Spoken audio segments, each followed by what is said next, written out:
mina kunendaba noma mina ngihluphekela but angifuni leza incosi sithe anginatiki baba uthe yini dividends they call dividends inzalo yemali mbolokiso le wena obatsheleke yona ngithi manje mase bayibuyisa kuyilesincephezelo sakhona ukuthi mi kancane yabona idla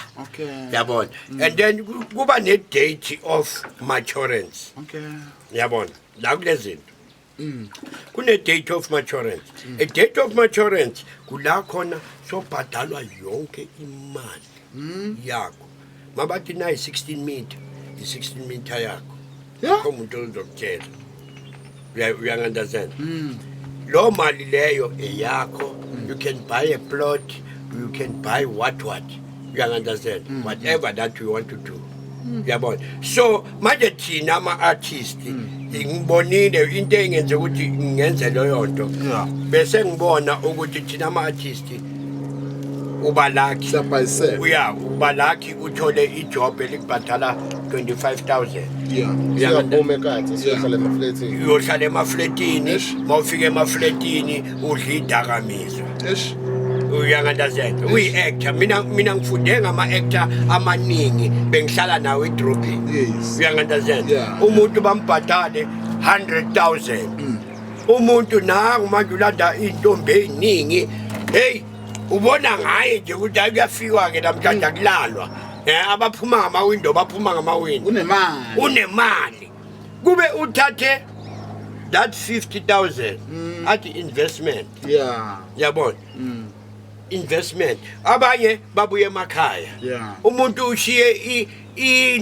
uranda laphaya wento kanje wodaka uyabona ushiye nogogo akasamcabangi lo uyabona akasamcabangi ukuthi yazini bafowethu ngitholele nyuku le ithi ngithi shelele ekhaya bafowethu konke engiyilungisa yabona mafyale itina gogo ngifaka itina ze 40,000 ngikwenzela ilawo lo khoti idlozi ngikwenzela ilawo baningi mfana yabona la iJozi la mina ngakambela la iJozi ngokubonisa amajita engiwaziyo ukuthi amabhunguka awasayi ekhaya abhungukile because le mali lena le mali esithi sayifuna sometimes usathana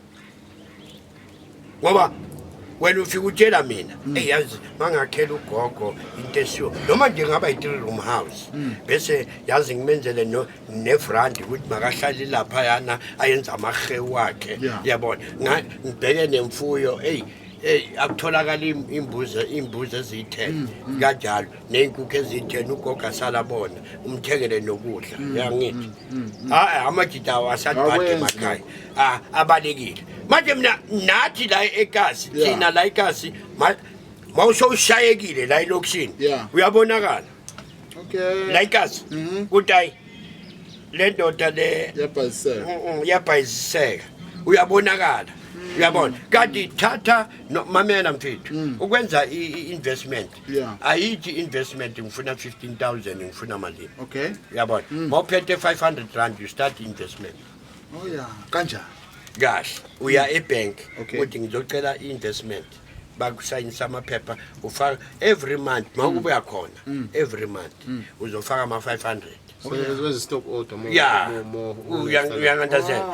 lo mali kuzoba kuyimali ezobe ikunceda la sokukubi khona when the days of raining days yabona izokunceda le mali uyangandazela manje thina ama-artist amaningi sithatha imali soyishonisa ku-cocaine soyishonisa kumapilisi siyabhema yabona mawusowubhema sowuzenza uhleva ucanga ukuthi uhambe emafini uhambe emhlabeni awuhambe emafini uhambe emhlabeni uyangizwa but masowubhemile uzibona ngathi yazi akho umuntu okubonayo uhamba phakathi kwamafu yabona uflya phakathi kwamafu uScarface akho umuntu ozokutshela